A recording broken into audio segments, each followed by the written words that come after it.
반갑습니다. 공매아재입니다. 오늘은 카페에 어떤 회원분께서 질문을 올려주신 내용이 있는데 사실 저도 모르고 있던 부분이었습니다. 모든 내용을 다 알고 있을 수는 없겠죠. 사실 생각해보지 못했던 내용이었고 빠르게 그 문제에 대해서 해답을 찾다 보니까 이 내용은 질문하신 그분만이 아니라 부동산을 투자하고 경매, 공매를 하시는 모든 분들이 반드시 알아야 될 부분이라고 생각해서 그 내용을 한번 소개해 드리려고 합니다. 구독, 좋아요, 알림 설정 제게 큰 힘이 됩니다. 질문의 내용은 이런 거였습니다. 관심을 가지고 있는 토지에 건물 등기부등본이 있는 걸로 확인이 되는데 현실적으로는 건물이 멸실된 상태였다고 하죠. 현황상 건물이 멸실되어 있는데 건물 등기부등본이 살아있는 경우 어떻게 대처를 해야 되는지에 대한 질문이었습니다. 여러분들도 그런 물건을 만나실 수 있겠죠. 네. 참 매력적인 땅을 하나 확인을 했는데 그 땅을 점검하다 보니까 현장 조사에서 분명히 건물이 없음을 확인했는데도 불구하고 등기사항 전부증명서를 발급하려고 하니 건물도 등기가 되어 있는 걸 확인한 겁니다. 이러한 경우에 물리적으로 멸실된 건물의 등기부 등본을 토지를 낙찰받은 토지 소유자가 멸실 등기를 할 수 있는지에 대한 가부를 묻는 질문이었습니다. 정답부터 말씀드리면 토지 소유자가 타인의 멸실된 건물의 멸실 등기를 할 수 있습니다. 어떻게 가능하냐? 부동산 등기법 제43조 제1항에 이런 내용이 있습니다. 건물 멸실 등기는 건물 소유권 등기 명의인 또는 그 대위자 단독으로 신청합니다. 라고 되어 있습니다. 건물 소유권 등기 명의인 또는 그 대위자라고 되어 있는데 토지 소유자가 건물 멸실 등기를 할 수 있는 근거는 또는 그 대위자 이 법률 조항에 따라서 가능하게 됩니다. 그러니까 등기 명의인이 아니어도 신청할 수 있다는 거죠. 그 대위자의 토지 소유자도 속한다는 겁니다. 대위 신청에 대한 이야기를 한번 해보겠습니다. 부동산 등기법 제43조 제2항에 나오는 내용입니다. 건물 소유자가 1개월 내에 멸실 등기를 신청하지 않으면 그 건물 대지의 소유자가 대위해서 등기를 신청할 수 있습니다. 그리고 사망에는 또 이런 내용도 있습니다. 구분 건물로서 그 건물이 속하는 한 동 전부가 멸실된 경우 그 구분 건물 소유권의 등기 명의인은 한 동의 건물에 속하는 다른 구분 건물 소유권의 등기 명의인을 대위해 한 동 전부에 대한 멸실 등기를 신청할 수 있습니다.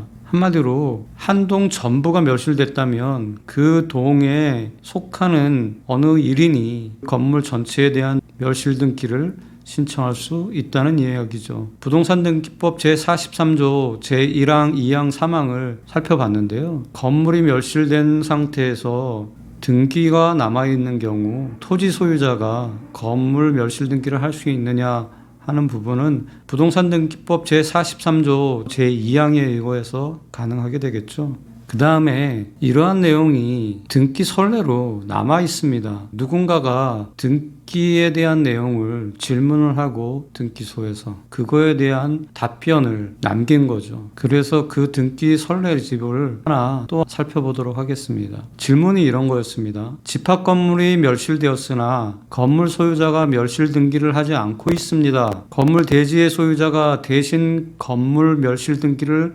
신청해도 되나요? 라고 질문을 던진 거죠. 여기에 대한 답변이 이렇습니다. 기존의 집합 건물이 멸실되고 건축물 대장에도 멸실된 사항이 기재되어 있으나 일부 전유 부분의 소유자가 1개월 내에 건물 멸실 등기를 신청하지 않고 있는 경우 그 건물 대지의 소유자 또는 공유자가 건물 소유자를 대위해 멸실 등기를 신청할 수 있습니다. 또한 멸실된 건물이 근저당권 등 제3자의 권리의 목적이 된 경우라도 그 멸실 등기 신청서에 제3자의 승낙서를 첨부할 필요가 없습니다. 또 한 가지 중요한 내용이 이 등기 선례에 답변에 마지막 단서에 나오죠. 멸실된 건물이 근저당권 등 제3자의 권리의 목적이 된 경우라도 그 멸실등기 신청서에 그 제3자의 승낙서를 첨부할 필요가 없다고 되어 있습니다. 이해가 잘 안 되실 수도 있는데 제가 풀어서 설명하면 이렇습니다. 처음에 질문과 이 등기 선례에 나오는 질문과 합쳐서 결론을 말씀드리도록 하겠습니다. 어떠한 토지 위에 건물이 존재했었고 그 건물에 등기부등본도 존재했는데 어느 날 그 건물이 물리적으로 멸실이 되었습니다. 그런데 건물의 소유자가 건물의 멸실 등기를 하지 않은 상태에서 토지가 경매나 공매에 나오는 경우 입찰하려고 하는 우리 입장에서는 건물 등기가 살아있는 토지를 낙찰받아서 건물 멸실 등기를 할 수 있는지, 그리고 그 건물 등기를 발급받아서 보니까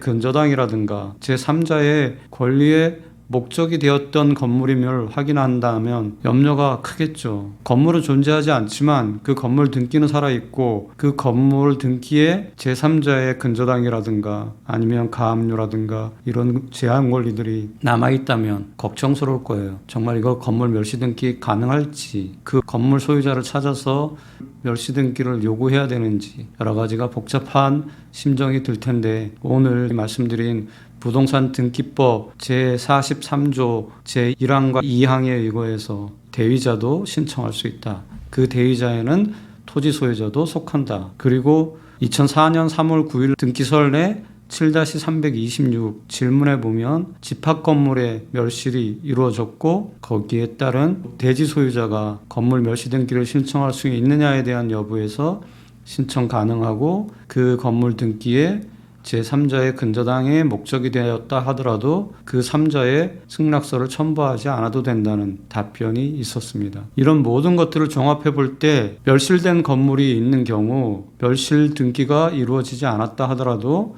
토지 소유자가 대위자로서 건물 멸실 등기를 신청할 수 있고, 그 건물 등기에 제3자의 근저당 등 다른 제한 권리가 있더라도 그들의 승낙서 없이도 단독으로 신청할 수 있다라고 말씀드리겠습니다. 오늘 이 내용은 모든 분들에게 꼭 필요한 내용이어서 설명드렸고요. 여러분들이 경매나 공매 물건을 검토하실 때 좋은 땅을 낙찰받을 때 충분히 활용할 수 있을 거라고 봅니다. 구독, 좋아요, 알림 설정 꼭 부탁드리겠습니다.